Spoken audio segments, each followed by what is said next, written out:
Hello everybody and welcome back to another video on my channel. My name's Kevin, this is Minisbykev, and I'm a miniaturist living in New England, and it's finally getting warm here. In today's video, I wanted to work on something that I've been meaning to work on for a while, and it is, you've already seen from the thumbnail and the title of this 1/6 scale bed. I plan on using this in a project later, but I can't tell you what project. Just know that it's gonna be an ongoing project that might take me months, hopefully not a year, but I'm hoping that I can get this done pretty quickly-ish. No, it's not gonna be quick. I hope I can get it done well. Something I've never done before. I've always been interested in trying, and I figured that, you know, now's the time. If you wanna do something, you just gotta do it. You know, you gotta start doing it. If you start doing it, it's like a rock, it'll roll and rock and roll, you know? I don't know if I'm making any sense here, but I knew that I needed to start it if I wanted to ever do this project. So I finally started on the bed. Can't give you any more details about what else is gonna be in this project scene thing, but there's a bed.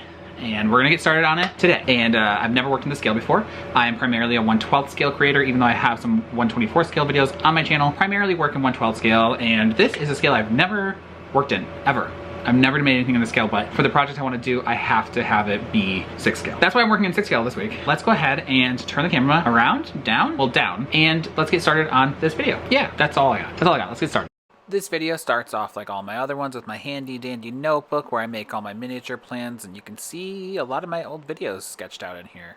And so I flipped to a new page, and I didn't make you sit through watching me draw this really horrible thing. But as you can see, I kind of have like a bed shape, and I knew I couldn't really draw a bed because it was just like a bunch of sticks. So this is the best I could do. I didn't want to make you watch me draw this crap. And then it was time to start building. My original plan was to try and stain every single piece before I started building. I just figured that would be easier, but as you'll see, maybe that gets a little derailed in a second, but no spoilers, you'll see. You'll see. I had to go to a couple different stores. I got these foam brushes, which I don't know if they're the correct kind, this stain, and then I measured out all the different wood pieces from my wood collection, I guess you could call it, my wood box, that all I would need to make this bed, and I threw them all in a baggie, and I just wish that I could pour the stain in here and shake it up. I don't even care if it's uneven. It would have been easier. Then I decided to bring the parquet floor with me because I told you guys I was gonna stain it this week. But spoiler alert again, it doesn't get finished. I apologize. Don't hate me. Okay, I'm outside with my dog. He's gonna go away in a second. I've never done this before, so I came outside to do it because I can't do it inside. I need ventilation. This is not my permanent place where I'm living, so I don't have that. So I have to come outside to do it. Here's my dog again, and I'm gonna go ahead and try this for the first time. Never done it before. I got everything I need, I think. Let's try it out. Look at this totally cool and awesome angle I got going here for you. You can really see what I'm doing. Look at all that color I'm spreading on this wood. You can't see anything I'm doing. I mean, you can kind of see that I'm like brushing it on, but you don't really get to see the result here. So I apologize, but like, I'm still learning, you know? I'm still learning every day. I'm learning miniatures. I'm learning filming stuff, editing stuff. It's all a learning nightmare. The opposite of reading Rainbow. Reading Rainbow's Wario. Anyway, it's hot where I am, and I feel like I'm going delusional, so let's move on. I read the instructions on this stain, and I really thought that I knew what I was doing, and I thought I got the right brushes, but I don't now, looking back, and what happened, and what's going to happen, and all the things. I just feel like I missed something along the way. So if you are an expert at stain, if you like staining in dollhouses, or just miniatures, any kind of wood, even furniture, life-size things, you know? Anything, just let me know. Let me know your tricks and tips, because I don't understand this product very well, and I like the way it looks, but I don't like it. It's just, I don't know. It's a weird material to work with. I feel like it's kind of toxic, right? Because you have to have like open window, like fresh air, and it was a lot. It was a lot. So if you have any tips, please comment, let me know. I know that person watching this that does this all the time, I know you're watching me and thinking, he has no idea what he's doing this incorrectly, and that's fine. I am doing it incorrectly, but comment and let me know. Unfortunately, I don't get a better shot of it, but here it is when it's all painted, not painted, stained. Here's what it looks like. Oh, so pretty, so beautiful. Okay, I'm sitting on the ground, so I apologize for this angle and this lighting and everything, but I want to work on this video, and this is where I need to be right now. So I quickly decided what I was doing was going to waste too much time, because the staining, I was gonna end up cutting off a lot of it, so it felt like I was wasting stain, and it was just taking a lot of time, so like wasting time and stain on things I wasn't even gonna necessarily use, and some parts you weren't gonna be able to see, and I just felt like I was just wasting a lot of time. So I decided to I made the decision that I was going to stain it all once it was together already. That might be a mistake too. Jury's still out on that. We'll see when it comes later, especially because I realized that when I stain certain parts of it, if it brings out a part of wood grain that I don't like, I'm not gonna be able to mitigate that because it'll already be put together. But I digress. It's fine. We'll go with it. I brought this in. It's the bag of stuff that I've left. I need to grab a couple of pieces that I already stained to add to this bag to make, and then I'm gonna start making this. I think I'm just gonna make it and then stain it. I just think it'll look better. No, not look better. I think it'll be easier for me in the end. I'll waste less time, waste less material, because I already know exactly what will need to be stained. Because also, because you'll never see the bottom of the bed, I haven't decided if I want to stain it or not, because you're not gonna see it, but then it feels kind of like cheating if I don't stain the bottom. So that's also undecided still. Now I need to actually just, there's a screwdriver in here too that I use to open up the stain. A little bit about stain so far. I don't think I like it. I like the way it makes wood look. I don't like dealing with it. I got some on my skin on accident, and let me tell you, don't. I had to use laundry detergent, dish soap. What was the other one I used? Regular hand soap, vegetable oil. I had to scrub it. It was not fun. And it doesn't, I think, no, it came off. It all came off. I got some of my arm hair. It's not fun. Don't get stain on you. Even though I was wearing gloves, I still ended up getting it on me somehow. That doesn't matter. Going on a tangent. Let's turn around and start working on this bed and get back to better lighting camera setup. I decided that the first thing that I would do is work on the 4 posters of the bed, because I thought that would be the easiest part, to just chop these down to the right size. But guess what? These don't chop very easily. I think my blade, well, I don't think, I know my blade on this cutting miter shear is very old and I need to replace it, but this one I didn't think you could replace the blade on, and now I think you can. It's a long story. I have the blade somewhere in my storage. It's a long story. Long story short, that wasn't short. It's very hard to cut through these dowel rods, so I had to like kind of cut and turn, which I learned that trick from Bentley House Minis. She was cutting something once, and she said that you can cut through something thicker if you turn it as you cut. And it did work, but it still took a lot of hand strength. My hands did hurt after working on this project. There's a lot of wood cutting, and I should have used my miter box, but I didn't. I didn't use that. I turned on some good quality entertainment while I worked on this, and then I started to cut the pieces that were going to be the sideboard. And these are some of the pieces that were actually kind of difficult to cut through as well with the miter shears. I don't really know why.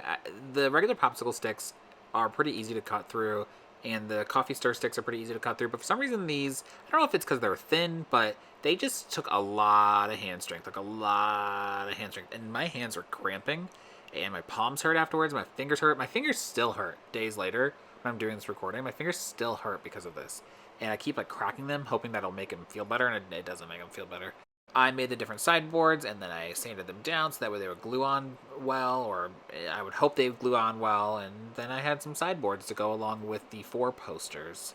And if you know what I mean like the side railing of the bed frame, you'll see when I put it all together, if you don't understand what I mean. However, it was about this time when I realized that I had cut some, and they didn't go together. They weren't the same thickness, and I thought, huh, strange, let me check the packaging. Nope, they're all supposed to be the same thickness. But as you can see, when I hold these together, there's a good 1/16 inch difference. Look. It says that they are the same thickness. When I hold them together, they are like a 1/16 of an inch, maybe, difference. And that may not sound like a lot, but when you're I mean, it is. It is a lot when you're building a miniature, because like that's the equivalent of, I don't know, I'm not going to do that math for you right now, but like in regular scale, that would be a huge difference. So I got very annoyed when I realized that I would have to measure these because I'd already cut some, and I just wasn't expecting that. You know, what happened to quality control when it comes to buying tongue depressors or whatever these are? I mean, I've never bought any before, but I imagine that there should be some kind of quality control behind this, and there was not. There was no quality control. A lot of these, to be honest, a lot of the popsicle sticks and stir sticks and these tongue depressor or whatever they are sticks I get, these jumbo popsicle sticks, they all are really warped. And some of them are wobbly looking and like break really easily. So yeah, jokes aside, there is no quality control when it comes to buying these kinds of sticks. But eventually, I did get 2 together that were mostly the same size, and then I was happy that I didn't have to deal with this part anymore. Here are all 4 of the sticks. I don't know why I felt the need to show you it like a cat does when they bring in a dead bird, but I was showing off my prize, and then I moved on to the headboard.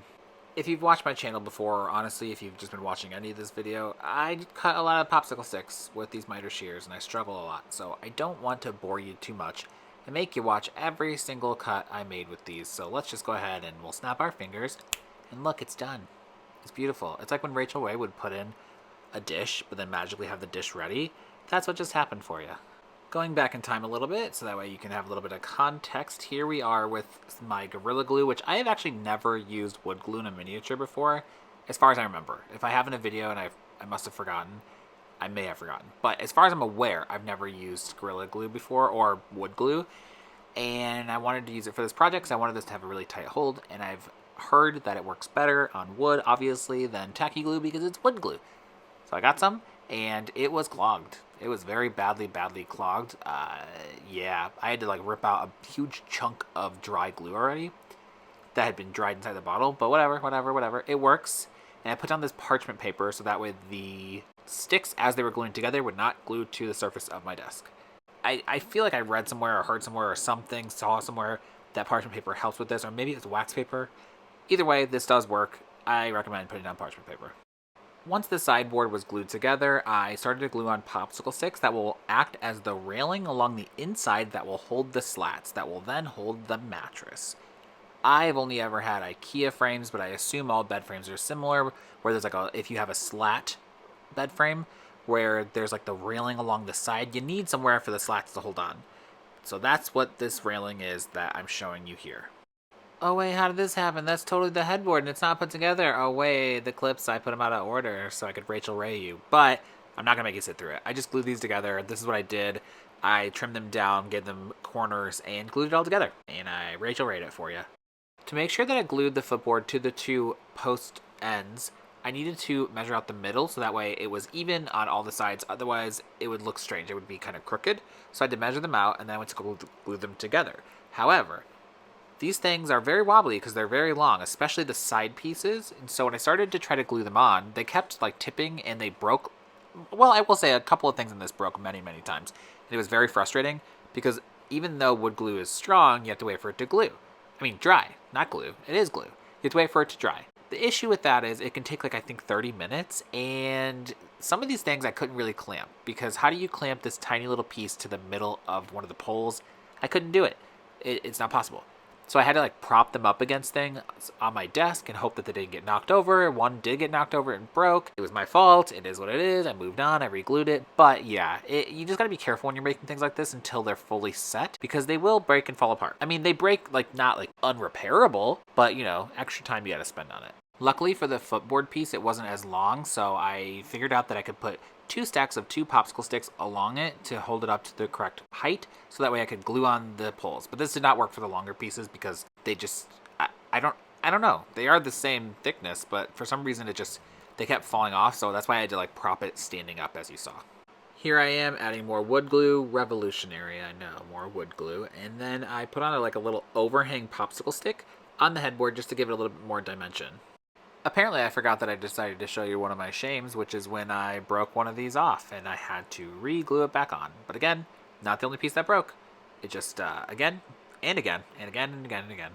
Repairable, but slightly annoying. Here I am trying to glue on the sideboard for the other side, but as you can see, it wasn't working with the popsicle sticks for some reason, so off camera I do prop it standing straight up, leaning against the tripod mount that holds my camera. So that way it would glue and not fall over and break.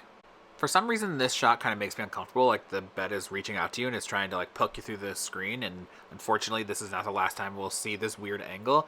I don't like it though, it kind of freaks me out. But I put some more wood glue down, again, revolutionary as always, and then I glued on the sideboard. Well, the pole that's attached to the sideboard that will now be attached to the headboard. Oh look, it kind of looks like the headboard's trying to give you a hug. Totally not freaky at all, like it's trying to strangle you through the camera. Look at this amazing view. To be honest, I couldn't even tell you what I was trying to do here. I have no idea. I apologize. I think what I was trying to do is show you that I then attached the footboard while it was all being pressed together with the 1, 2, 3 blocks.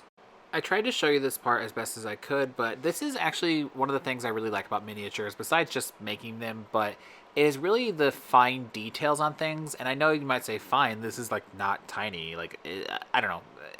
But I really like making these small details like this trim at the end of the footboard. This is not something I originally planned on doing, but I decided to add it in. And just like the small meticulous of measuring out all the different pieces and cutting them and then having to sort of replace some. I know it might sound tedious to some people, but if you're a miniaturist watching this, you probably understand what I mean when I say that. That's like one of the fun parts is like really focusing on something so small and minuscule, haha, no pun intended, that you just really enjoy, and it really, like, I don't know, it makes you happy to do something so small, again, no pun intended, that brings you just so much joy of just like meticulously cutting things until it looks perfect. And I mean, don't judge me. It doesn't look absolutely perfect, so don't judge me, but it looks perfect to me. At this point, the project was really getting too big to be working on my desk, but I wanted to be able to show you everything that I was doing still, and yeah, so it may not be the best thing. I may get my head in there a couple times, but you know, we're working with what we got right now. At this point, I had a frame. I had a complete rectangle frame, and it was time to finally add the slats, which are one of the final parts I was going to do for this video. For some reason in my mind, these tongue depressors were long enough to span this entire bed frame. However, they are not. I'm going to have to glue pieces together. I keep a bag of all my scrap cutoffs, so what I'm going to do is, because you're never going to see the bottom of this bed in the project I'll be working on, I'm going to use 2 pieces as kind of like a brace to hold the 2 sides together, which I show you. I am spanning them kind of like a bridge, and once they cure with the wood glue, it'll hold it really strong, so that way it looks like one continuous board, more or less, looks like one, and has strength behind it. Because without that, I could not get them to span all the way. I wanted to make each slat exactly 1 slat away from each other, if that makes sense. So like lay down 3, take out the middle as I show you here. And I wanted to do that all along the way, so I made enough to span that. However, in doing this, I realized that the bed slightly bows in the middle and kind of tapers back again towards the end. I think this has something to do with the way that some of the wood dried. I should have put some weight on it maybe to get it to dry, but it, you know, working with what I got here, it was already dry, it was already hardened, so there was nothing I could do unless I wanted to completely restart. So what I did instead is I just made some new slats for the middle part that were slightly longer, so that way when I glued them in, they actually span the whole thing. And honestly, I don't think these were actually necessary, because once I put a mattress on this, it did not need these slats. This is more of like an aesthetic thing in my mind, knowing that they're there, because no one will ever see them but me, and I could not tell you why else I did it. I just thought it would look nice, and I do think it looks nice. Sometimes we do things that we know will look good and that no one will ever see, but you know, it's kind of like when you make something like a miniature drawer full of things that's closed, but you know it's there. You know the things are in there, even if no one else ever does. I squeezed in a little bit of extra glue in some spots that I thought might need it, and then I cleaned it up a little bit so that way it wouldn't dry yellow. You wouldn't see the giant globs of glue. I just kind of like shoved it in there. Yeah, does that make sense? That makes sense. Anyway, this is the end of the voiceover. I'm not making sense anymore, so just enjoy looking at this bed, please.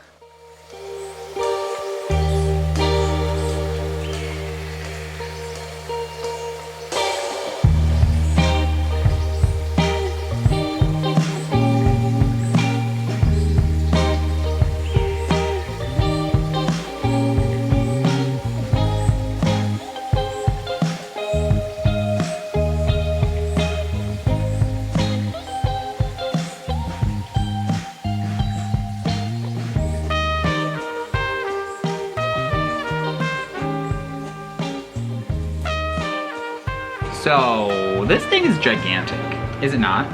This thing's gigantic. I mean, I don't know if I said in the voiceover or not, but this is slightly bigger than a 6 scale twin size bed, because specifically the part I wanted to use for the headboard is about 1/4 inch to 1/2 inch too large to be like wide to be a twin size bed in 6 scale. So this is more of like maybe like a double size bed. But for the project I'm doing it for, it doesn't really matter what size the bed is. I just needed it to be a bed. That's why I was kind of like lenient with the fact that this wasn't exactly, because if you watch my previous video where I tried cutting one of these do not want to cut. They are thick pressed board. They're many, many layers. I don't even know if I can't show you on here, but they're like many, many layers. I'll link the video above so you can watch that video if you want to watch me try and cut into one of these and shape it. These things suck. I mean, they're great, but they suck. This turned out just as amazing as I expected. I'm actually quite proud of myself because this is the first thing I've ever made in 6 scale. It's gigantic though, and I don't really know how to show it in frame without doing this. And this is like a weird thing to do, right? Unfortunately, I wanted to stain this for this video. That's actually what I talked about in my last week's video, is I wanted to stain this along with the parquet floor. The parquet floor I've started staining. I was planning on showing you at the end of this video, but it just I could not finish it. It takes a long time to dry and I needed to do another layer. So I apologize, that's not done yet. It will be done soon. If you want to see the parquet floor, it is coming soon. This needs to be stained though. I don't know how that's gonna go when it's put together, but if you I mean, you watch this video, so earlier in the video, it was very difficult to try and do this in single pieces. It would have taken me forever. So I'm hoping that it's okay. Try to stain it like this. So that's next week's videos. I'm gonna be staining this, but it's not the only thing I'm doing next week. I'm hoping, little spoiler teaser, I'm hoping to make some kind of bedding for this next week. I got the stuff that I need for it, I think, and I may not be able to make the complete set, but I think I can make at least part of the bedding for next week. That is next week's plan, yes. Because like I said, I need to get started on this project. This is a project I've had for a very long time. And it's just one of those things where like, it's kind of like my pop culture dollhouse that I talk about sometimes. It's a project I want to create, but I don't have room for it right now. I haven't had room for it since I came up with the idea, because I knew I was gonna be moving out of my previous studio, which is my house. I'm currently in like a temporary living situation, so I don't have anywhere to store it. I can't start that pop culture dollhouse, but I can start this, because things that are in pieces like this are easier to store than an entire dollhouse. Although this is pretty massive. Don't get me wrong, this is pretty big. Do you get what I'm saying? Where like it's easier to store just like some big furniture rather than like a full dollhouse, because the dollhouse I want to make is like 4 stories. If you want to watch someone make a pop culture dollhouse, I highly recommend going to watch Bentley House Minis. And honestly, if you're watching this, you probably already know who she is. She's very popular. She makes amazing miniatures. So if you want to watch somebody actually do a dollhouse from scratch, go watch her videos. I will eventually follow in her footsteps and start that dollhouse. But for now, this is where we're at. Me and the fried green tomato chips. This is where we're at. That's it for this video. Like I said, next week I'm hoping to work on the bedding. That's my plan. I have what I believe everything I need to make the bedding for this. Hoping I can make a whole set. And I'll be staining it. So that will be next week's video. My cat just jumped in the background, did a little shaky shake, so you might have heard his little bell. Hoping to stain this next week. Hoping to make the bedding. And yeah. So if you want to see more of the 6 scale stuff, again, I primarily work in 12 scale. So if you prefer 12 scale and you're like, what is all the 6 scale? Or you love 6 scale, sorry, I normally work in 12 scale. It's just my preferred scale to work in. Although I will say, this was kind of nice. It had its own challenges, but it's kind of nice making things this big. Where do you store these? People that make 6 scale, Barbie scale stuff, where do you store the stuff you make? What are you doing with this stuff? I don't understand. That's it for this week. If you like me or you like miniatures, make sure you hit that subscribe button below, and I will see you in my next video. Goodbye. Hello. Starting to finally get warm where I live in New England, and it is making my hair frizzy. Oh man, I need to get a haircut. These are limited edition flavor fried green onion. They're very delicious. Probably should have moved them before the video though. And my bananas.